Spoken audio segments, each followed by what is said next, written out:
Hello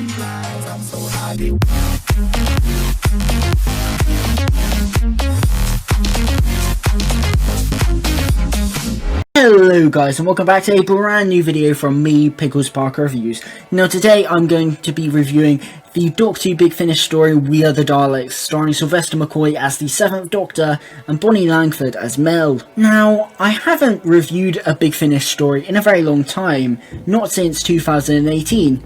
And to be honest, I haven't really finished a Big Finish story for a very long time. I haven't been listening to Big Finish regularly since probably 2018, where I was reviewing them, I was buying loads of new releases, I was really in the Big Finish groove. And in the podcast I did with Cynical Hugh, which should be the next video coming out, we have a bit of a chat about Big Finish and why I haven't been in the Big Finish groove for a very long time. And yeah, I have listened to bits and bats here and there. I tried to listen to some Big Finish in lockdown, however I just never ended up finishing the story. I've purchased a fair bit of Big Finish that I just haven't listened to. I haven't been keeping up with the new releases. As I said, I have a huge backlog that I haven't listened to.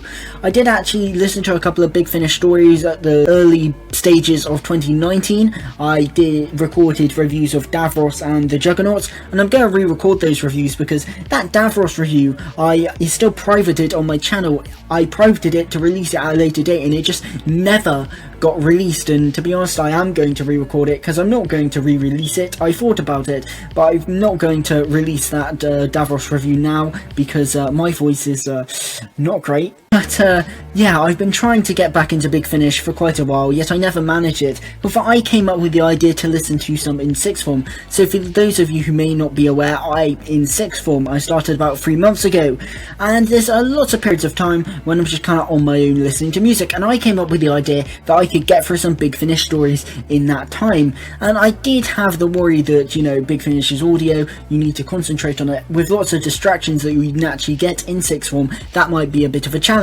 However, it wasn't. I started doing it with We Are The Daleks, and ultimately I found it really easy to listen to it, possibly the most easy listening experience I've had, which was weird, but I'm clearly getting more and more into audio, and yeah, it was really great, and it's certainly something I'm going to keep up on, listening to lots more Big Finish, so you can expect more Big Finish reviews in the future. Yes, let's focus on this story, We Are The Daleks. Now I picked this one because it was one I bought a while ago, and it's a pretty highly regarded Big Finish monthly range audio in terms of recent monthly range releases, and I was rather intrigued by this. I haven't listened to an amazing amount of 7th Doctor audios. In fact, this might actually be the first 7th Doctor audio I've actually listened to. I know I own a couple, but I'm unsure if I've ever actually listened to them. And yeah, I really enjoyed We Are The Daleks. It was just a really nice, simple yet effective yet really creative Dalek story. And I really like how it actually takes elements of the time. Now this is set in 1987, and it was interesting listening to the behind the scenes interviews, and they said that they were conscious that 1987 and when the story was made, which I think was about 2015-2016, is the same period of time that had passed between 1988 and 1963, which is obviously when Remembrance of the Daleks was made in 1988, obviously Sylvester McCoy's sole Dalek story on TV, but set in 1963, and obviously the same amount of time had passed between then, roughly, that had passed between Remembrance and us now. So they decided to do the fun little thing and set it into the 80s, which I think is really interesting actually, and it explores ideas within the time such as the modernization and you know, growing adaptation of computer games, and how you've got computer games kind of with echoes of us now. The Warfleet idea of connecting everyone together has echoes of things like Xbox Live and PS Plus, which we have now, which I thought was pretty interesting. And it essentially has the Daleks playing investors and playing upon the fascist ideals still in the UK, which is very similar to obviously Remembrance of the Daleks, which plays a lot with racism and fascism. This does it in a different way though. This is much more about the British Empire, which is what I really like. Essentially, for those who haven't listened to the story, essentially the Doctor and Mel arrive in 1987 and find this massive Dalek-shaped building in the middle of London, and it's owned by Alex Xenos, a tech CEO who developed Warfleet, and ultimately he holds a dinner, loads of people go to see it, such as this MP, Celia Dumthorpe. Mel sneaks her way in, and ultimately they are offering the Daleks, using Alex Xenos as a kind of figurehead, is offering England the opportunity to be the hub of investment. So essentially the Daleks will invest all this stuff, create tourist attraction in England, and then they can go for a holiday away from home on Skara. Essentially this intergalactic market of tourism, and to have Earth be a tourist attraction, but the hub be England, and they're offering them this, and England would be getting all the money and would essentially be far superior than every other nation and would have all that power. And you really see the instances of the linkage to the British Empire, and even Celia Dumthorpe, the MP, who ultimately is in league with the Daleks later on, decides that, yeah, I don't care. When you find out that the Daleks aren't these like cool robots who are offering you a great deal, they do actually have slaves and all this kind of stuff and all these planets, she doesn't care. She still wants to do it because she still believes in the power of the British Empire, what it could mean, what having England be the hub of the world and having it be a superpower, a powerful nation, and that regardless of what the Daleks do, she still wants this investment. That does bring whispers of the British Empire. She even says it herself, and I think that whole idea of, you know, would you do it, have your country bigger than the whole entire world, it deals with patriotism there, and it deals with what you do to sell out your nation for a bit of money, because obviously you do have certain countries that, you know, that are essentially tourist attractions that have kind of been sold out to create money. You know, all these countries that usually, you know, less fortunate countries in terms of wealth, that have all these tourist attractions and are essentially just hotels and holiday places that have been sold off to make money. It's almost a similar kind of thing, and that's kind of an interesting thing explored there.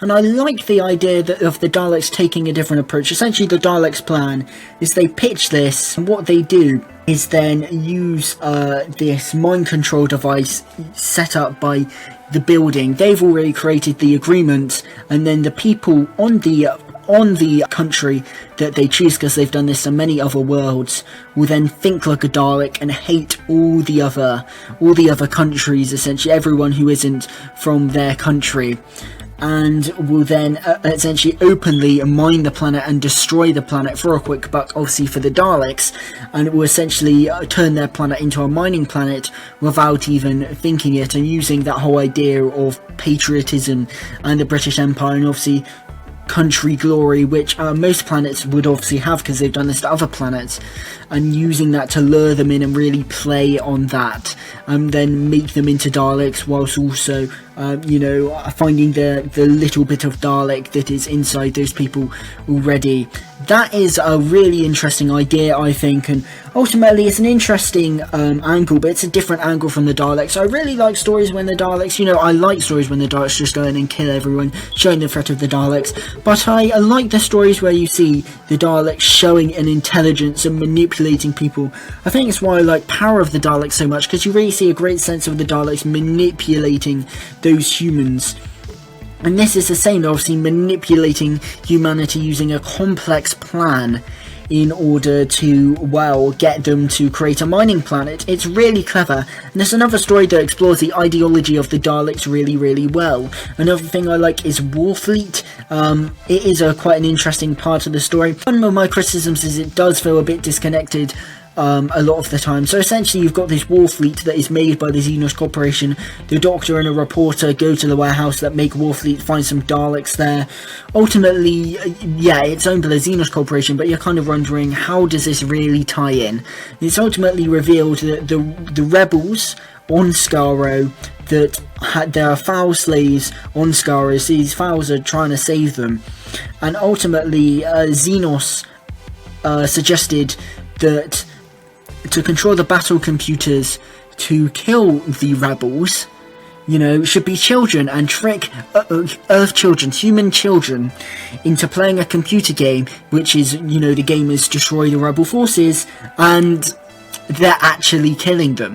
Now that's quite clever, and it's ultimately revealed that Alex Xenos did this as a ruse, because Alex Xenos is actually a rebel who wormed his way into power, and he did it so he could suggest this, so he could flip the switch and then destroy the Dalek battle computers. That's quite a clever idea. However, my one criticism would be that the rebel subplot, the Warfleet angle, and especially the rebels subplot towards the end of the story, does feel very disconnected from everything else, which would be one of my criticisms. Perhaps this story was balancing too many elements. However, I do like how the Warfleet is connected to the Daleks investment idea and how it links to Alex Xenos. I think that's quite cool, and the whole idea of playing a video game that's actually real is quite cool. I like that idea, I just think it gets a bit lost in the story. But you can see these real modern ideas, the Daleks being investors and wanting to turn Earth into a holiday home. A video game that makes you think you're killing rebels in a video game, but you're actually killing rebels escaping from the Daleks. These are very interesting ideas, and these aren't ideas I ever think would be on television. However, they're really interesting, and this is what I love about Big Finish. I love when Big Finish comes up with these really interesting ideas, and especially with an enemy like the Daleks, which, you know, there's not an amazing amount new you can do with the Daleks. I really appreciate this really interesting and unique take on what a Dalek plan could be, having them more scheming, having them lying, manipulating humanity to their own ends, and preying on certain emotions by humanity, mainly the fascism left in society and the urge to build a new British Empire that some people still have. I think that Sylvester McCoy is amazing in the story. And yeah, again, if this was broadcast on TV, it's the Doctor and Mel, so it will be season 24. This story would not end up on TV. He does not act like he is in season 24, neither does Mel. However, I think that's a good thing, because I think in season 24, McCoy is clearly trying to find his feet. I think this is possibly the best Sylvester McCoy performance I've ever witnessed. He's great on the show, especially when you get to 25 and 26, but I think you get this with a lot of Doctors. Colin Baker's the same, but I think there's a real sense of maturity here, and McCoy, he's just badass in this story. He's so demanding, he's so commanding as well, and he ultimately has such authority in this story. He is such a good Doctor in this story. He has all the authority, as I mentioned, all the confidence in the world, and yeah, he's just great in this story, McCoy. He really compels you to listen to this story, you know, really engages you. He's just great in this story. He has his darker moments in this, he has his funny moments, he has his confident moments. He's great in this story, McCoy, and again, it's a bit of a shame that we didn't see more of this on the telly, but he's really great. And from what I'd heard, McCoy was one of those Doctors you don't hear much about on Big Finish. You hear much more about McGann, Colin Baker, but this has really urged me to listen to a lot more Sylvester McCoy, Big Finish stories, because he was really great in this. Bonnie Langford is great as Mel as well. Mel is another one that was very underserved on the TV series. She was essentially just a pantomime Doctor Who companion. The way she acts, and poor Bonnie Langford, she does overact in the series. She feels like she's ripped straight out of a pantomime, like, hello boys and girls, that kind of thing. You get that vibe from her. Mel is a very bland character. I don't mind her too much. I quite like her in Paradise Towers. However, Mel is a companion that there's nothing really to her, and she does get quite annoying. However, in this, it does feel like a different character. Yeah, Bonnie Langford is actually really good in this story as well. I don't think her and Sylvester McCoy had that good chemistry in the TV series, yet here they are a brilliant Doctor companion pairing. And Mel is so confident in this, but also, yeah, she's just so independent in this as well. She has a mind of her own. She's doing all this stuff. She's very intelligent. I like that this actually brings in her computer skills, which we didn't really see in the TV series. But yeah, Mel is a very confident and caring companion in this. She goes off on her own and she can hold herself on her own. She has a great chemistry with Sylvester McCoy, and she also has great chemistry with all the supporting characters that she has as well. There's an older man, I can't quite remember his name, Niles I think it is, but she spends most of the story with him, and they have good chemistry as well. So Sylvester McCoy and Bonnie Langford were underserved on the TV series, especially in season 24, which is when this story technically takes place, but ultimately they get great material in this, and they give really good performances.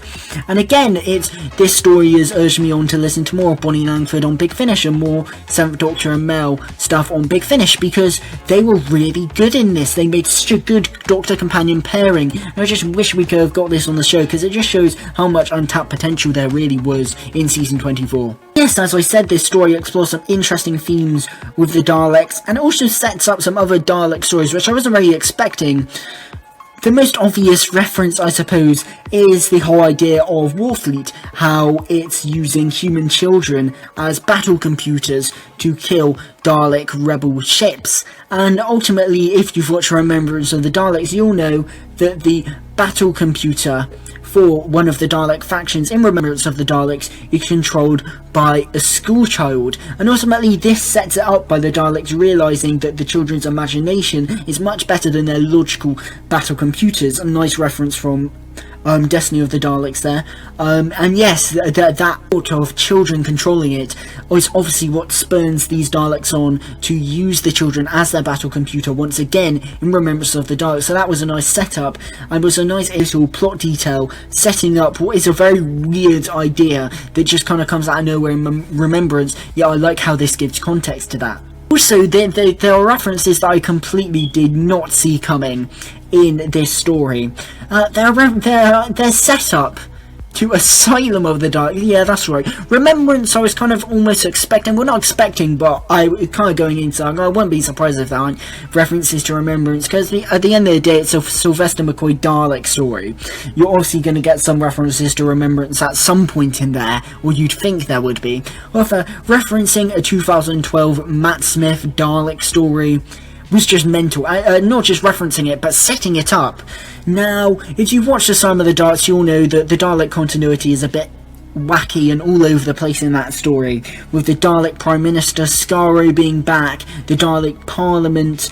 It's all a bit I don't really know what Stephen Moffat was smoking in terms of when he was writing the continuity of that story. However, this, weirdly, even though it sets up something that kind of contradicts Remembrance of the Daleks, another story it sets up, it's really nice to see this set up for Asylum of the Daleks, and I really didn't expect it at all. That's the last thing I expected going into We Are The Daleks. But there are nice little bits of setup. So the Xenos Tower, the big Dalek tower in London, ends up being materialised in the middle of Skaro, and obviously at the beginning of Asylum of the Daleks, there's a massive Dalek tower and that you see, and Skaro also looks really destroyed, which is kind of the impression you get at the end of We Are The Daleks. So that big Dalek tower and Skaro being destroyed really sets the scene for the opening of Asylum of the Daleks, which is a really nice reference, as well as Celia Dunthorpe at the end claiming that she's going to become the Prime Minister of the Daleks.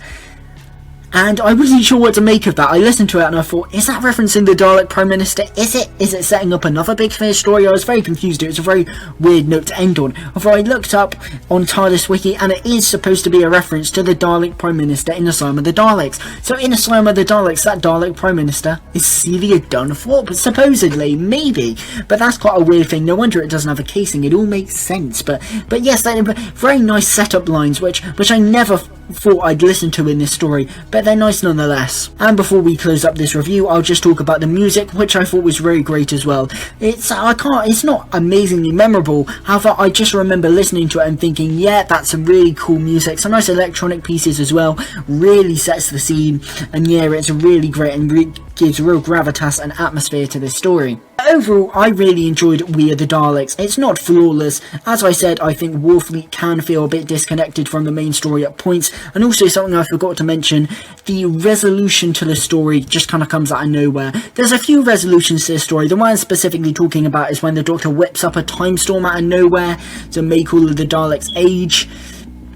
Bit out of nowhere, to be honest. All the other stuff leading up to that point in terms of the resolution, I completely bought, and I thought it worked really well. However, this just kind of came out of nowhere, and it's like, it was a bit sudden, so that bit's a bit... And then obviously the Warfleet, well, it is a great idea and does link well into the story initially, I think when you get to part 4, the Rebel subplot does feel a bit disconnected. But other than these things, I thought We Are The Daleks was a really strong Dalek story. It's got some really unique ideas in there about video games, about investment, about holiday homes, about the British Empire and the patriotism and the negative patriotism that still existed in the 80s and still exists today, let's be real here.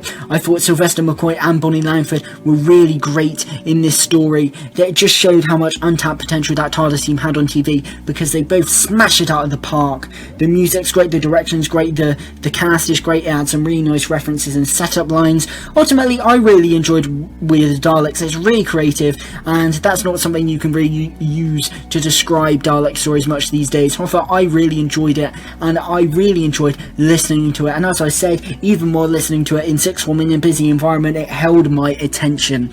So yeah, I really enjoyed We Are The Daleks, and I thoroughly enjoyed it. Yes, thank you guys for watching. If you enjoy this video, leave a like, drop a sub, and hit that notification bell to stay notified for all my latest videos. As I said, I've got a lot of Big Finish reviews to get through, so I will be reviewing those. All those audios I've got to get through, I will be reviewing those. In terms of my next audio, I'm thinking of re-listening to Davros and the Juggernauts, because to be honest, I really can't remember what happened in those stories, and obviously I was going to review them last year, so I might as well, rather than just re-edit those reviews and put them out, which I was thinking about, I think I'll just re-listen to them and re-record them for a much better in-depth review, and hopefully a much deeper and not so crunchy voice. Expect more Big Finish reviews from me, and expect more Doctor Who videos and just a range of videos. If you like the sound of those, then yeah, just hit subscribe, I really appreciate it. We're on our way to 100 subs before the end of the year, so if you want to support, then hit subscribe, I'd really appreciate it. Yes, thank you guys for watching, and of course, a goodbye.